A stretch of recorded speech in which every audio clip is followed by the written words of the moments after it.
Quem cresce mais? Eu vou colocar duas situações para você e nós vamos analisar junto e aí você vai decidir quem é que vai crescer mais. Dois jovens, tá? Por exemplo, nós estamos falando de passar de MEI para ME. Dois jovens começam um negócio. Então vamos ver alguns termos aqui. O dinheiro que você recebe por você trabalhar na sua empresa, a gente chama isso de prolabore, tá? Como é que calcula prolabore?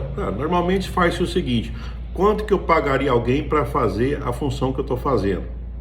Tá? Você vê no mercado quanto mais ou menos se paga, tá? Evidentemente, se a sua empresa der conta de pagar, então você vai ter uma referência do que vai ser seu prolabore. Bem, só que como você é dono, você tem direito a uma outra parte, que é uma parte do lucro, que é o lucro, né? Se você é sozinho, o lucro é seu, se você tem sócio, tá? Mas nós estamos falando de MEI, de ME, tá? Mas tudo bem, se tiver dois, então o raciocínio não muda. Então você tem direito ao lucro, tá? Quanto do lucro tira? Essa foi uma pergunta que eu tive que responder. Alguém falou assim: Levi, quanto que eu tenho que, qual que é o que eu tenho que ter de lucro para colocar no meu bolso, para mim poder fazer as coisas? Eu falei assim: olha, isso depende muito, tá? Como assim depende muito? Não, tá certo. Se você pegar e falar para mim, a gente costuma dizer que lucro a partir de 10% que sobra, não tô que sobrou, já é interessante. Agora tem um detalhe. Só que a pergunta foi, aí, o que eu posso tirar para mim? Então eu vou te dizer o seguinte, aí eu vou colocar duas situações. Tem duas pessoas aqui, tá? Tem duas pessoas, tá? Tem um que ele tá novinho e ele não quer pegar o lucro.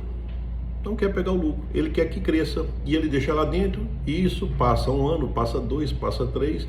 Ele vive do prolabore, que é um prolabore pequeno, e ele passa tipo 5, 10 anos fazendo a empresa crescer. E o outro seguiu aquela pergunta que fez para mim: mas eu tenho direito a 10%, então eu tenho direito, o lucro é meu, então eu vou pegar o lucro. Por quê? Porque eu quero viver agora. Tem alguma coisa errada?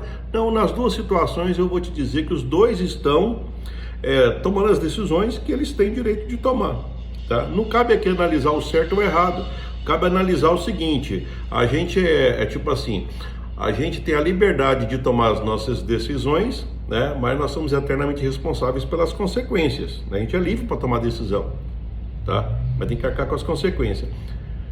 A pergunta é: daqui a 10 anos, aquele que deixou o lucro na empresa, como é que você acha que ele vai estar?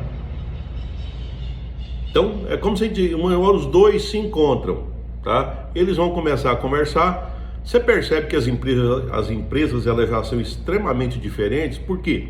Porque tem uma que capitalizou demais e uma outra capitalizou de menos, tá? Então essa já é uma lógica de negócio, certo?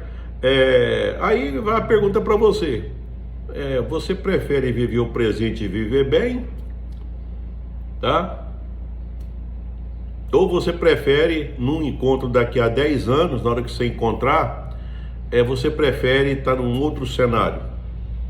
Você percebe que a vida é cheia de tomada de decisões e que, de certa forma, não é o consultor que vai te dizer essas coisas. A gente vai despertar. De repente você, na hora que escutou falando aqui, às vezes você vai pegar e na hora que você colocar a cabeça no travesseiro, você vai dar uma pensada: cara, mas e aí, qual o caminho que eu vou seguir?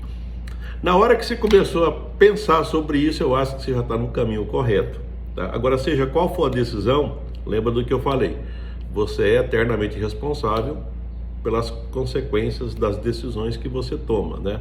Isso na vida e também nos negócios. Essa é a dica do dia. Te acompanha para mais dica.